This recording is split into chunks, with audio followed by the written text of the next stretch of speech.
Welcome, and thank you for listening to the Sales Maven Show. I'm your host, Nikki Rausch. I am your own personal sales maven. I'm here to offer you tips and strategies and techniques to truly master your sales conversations. Now, today we're going to be talking about the importance of stop guessing in sales and start issuing invitations. We have to learn how to stop making assumptions and ask better questions in sales conversations.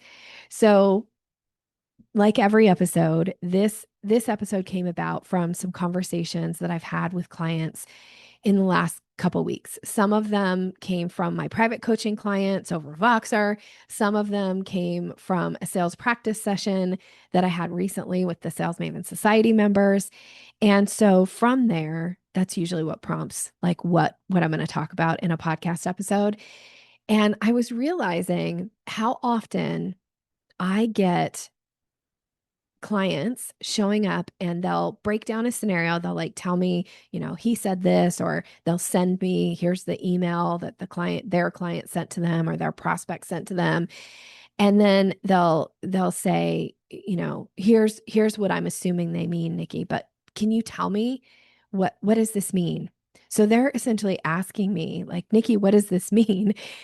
For me to then guess or make an assumption, right? And my answer usually follows this format. It could mean this, it could mean that, or maybe it means this other thing. So here's the question that I suggest that you ask them. So I'm going to show up from this place of let's be curious and let's ask a question instead of making an assumption. Assumptions are one of those things all of us do in society, but definitely in sales conversations, we assume.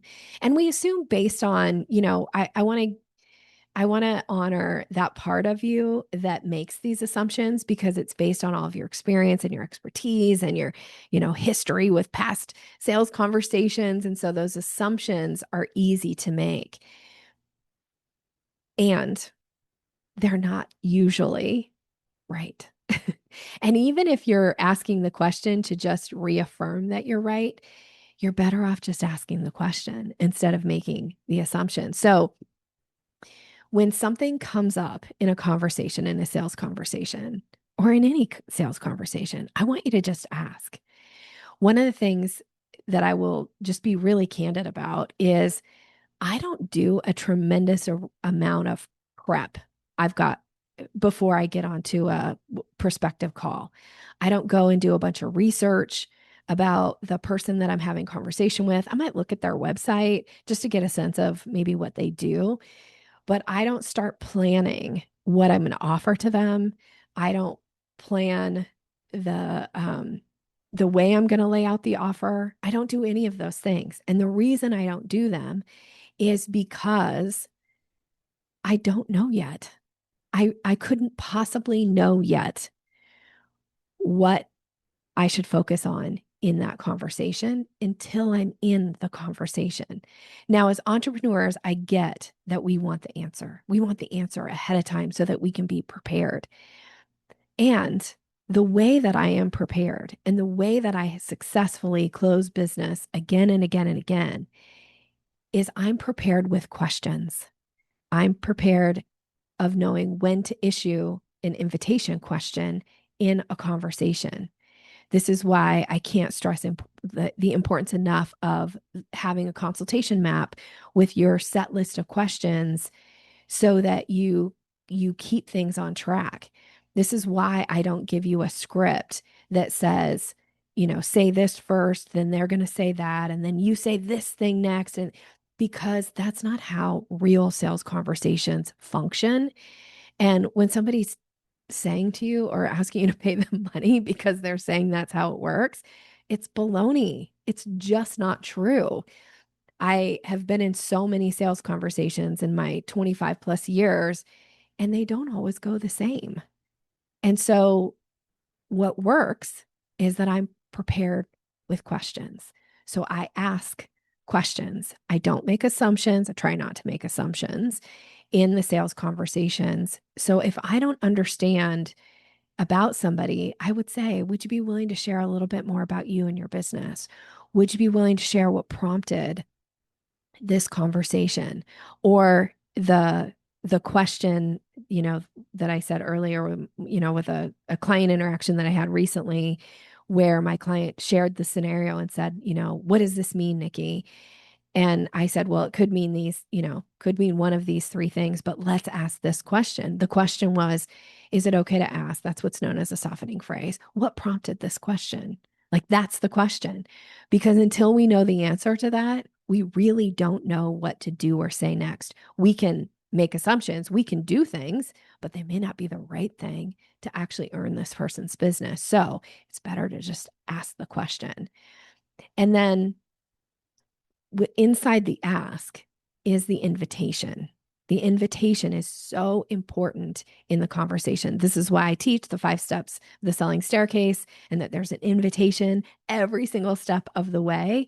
In order to move somebody from one step to the next, it's done in the form of an invitation, because sales conversations, they don't move themselves.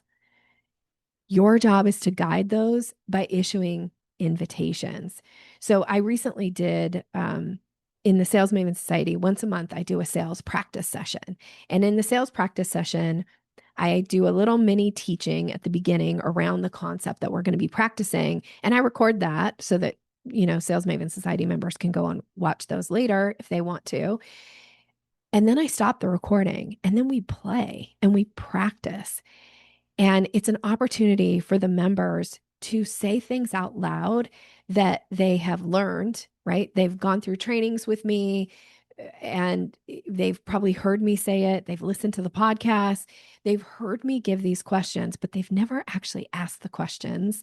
They've never gotten the invitation language out of their mouth. And so these sales practice sessions are really like a learning laboratory. You can bumble and fumble.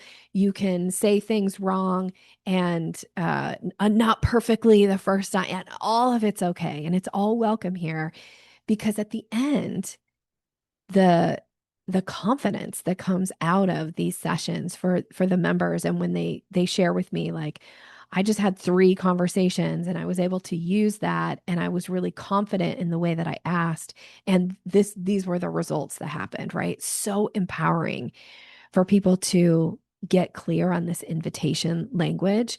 And an invitation language, I mean, there's a lot of ways to ask them, but just to give you an example of one, might be something as simple as saying to somebody, is this something you'd like to move forward with? Is this something we should have a deeper discussion about? Is this something you'd like to get signed up for? Right? Those are a few little invitation languages or statements to move the conversation forward. Because if you don't invite, people will hang out on whatever step that they're on with you in the selling staircase. It's your job to move it. And the way you move it is through invitations, because you really don't know what to do or say next. As much as your brain wants you to know, expects you to know, it doesn't. The way that you'll know is by asking the question. And this came up in one of the Ask Nikki lives, where the group can come together and get coaching specifically to their situation and to their business from me in these sessions. And one participant asked recently about a situation, and was trying to like have solutions. And I was like, well, we really don't have a solution, because we haven't asked the question. We haven't invited the person to the next step. And when you issue invitations, depending on, where you are in the process, but I always say, like, by issuing an invitation, it gives the other person an opportunity to say yes, to say no, to ask a question, to voice an objection. Like, these are those opportunities for them. And you don't know what they're going to say or do next unless you've issued that invitation. So that's how you actually get to the place where you exchange dollars for services, is by issuing invitations. And so not having invitation language, or not feeling comfortable saying invitation language, is so detrimental to the success of your business, that relationship with that particular prospect or client. I want to say it's almost like priceless to be able to have invitation language and be able to ask it in a conversation, so that you now have like where to go or say next. It's kind of like a game where you don't know what the finish line, you don't know where the finish line is. It's like a scavenger hunt or something where until you go and get that piece of the puzzle, you have no idea where the next piece of the puzzle is. And you kind of have to go in order because otherwise you may not, maybe it's not called a scavenger hunt, but you may never get to like the full solution. And a sales conversation is like that. Like you don't, and I always say, like in the selling staircase, you don't get to skip steps. So you really don't know where to go or what to say next until you have gotten their response to the question, right? So it's just like to me, this is such a important key point of sales, and I'm trying to like I feel like I'm a horse ready to run. Like I'm in the gate and I'm just waiting for the gate to open, the bell to go off and the gate to open. Like I just want to run, but I'm trying to restrain myself a little bit here. But I feel so passionate about this particular piece of being willing to issue these invitations and see what the person says next. Or because so it tells me or it tells you what to then do. And until you ask that question, you don't know. So it's always worth testing. It's always worth just asking the question. And then that allows you to gather data. I love data, right? So every answer gives you data, but you don't get the answer if you don't ask the question. Every objection that a prospect or a client issues is data for you. Every hesitation gives you data. Every email that you send out or offer that nobody buys or only a few people buy, like it's data. It's such great information. And instead of assigning or assuming meaning to it, take it and then like really figure out what does it mean.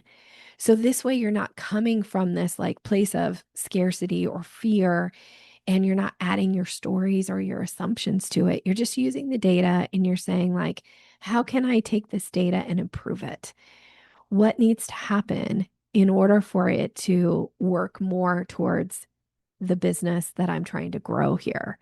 What question do I need to ask? And then based on that question, the feedback that I get, the answer to the question, I now know what to do or say next. All right, so we're going to wrap this episode up.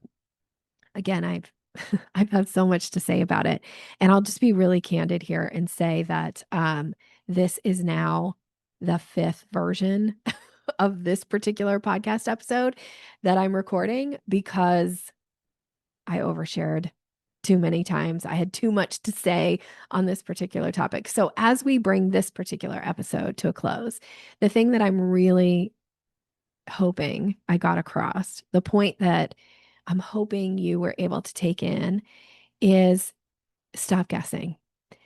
Stop carrying the weight of the stories that your internal voice is telling you of what something means, what somebody intended, what what offer you should put together for somebody before you have that conversation, and instead show up from a place of curiosity and be willing to ask questions that include invitations, because those conversations are going to be what gives you clarity. And clarity is what gives you confidence. And when you can show up confidently in your conversations, you have a much better chance of getting a yes and earning that person's business. So the next time you catch yourself wondering what this prospect is thinking, what they actually meant, I want you to take a step back and go, have I actually asked them or am I just guessing? Okay. So here's a little bit of a framework to think about here is you're going to ask, you're going to invite, you're going to test, you're going to gather information, and then from that information, you're going to decide what to do or say next. This is going to allow you to stay calm, confident, clear in your conversations.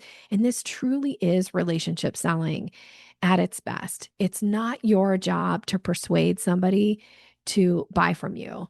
It's your job to create a space where an honest answer can be given, and therefore a decision can be made where there's trust, there's rapport, there's respect for the other person. And all these things make selling so much easier and allows you to show up and be the best version of yourself in those conversations, because there's no like putting on false airs here, because you know what to do and say next because you asked the question.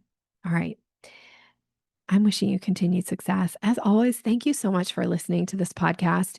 If there was something in particular that you found helpful about this particular episode, I would love to hear from you. Would you be willing to share what was your biggest takeaway?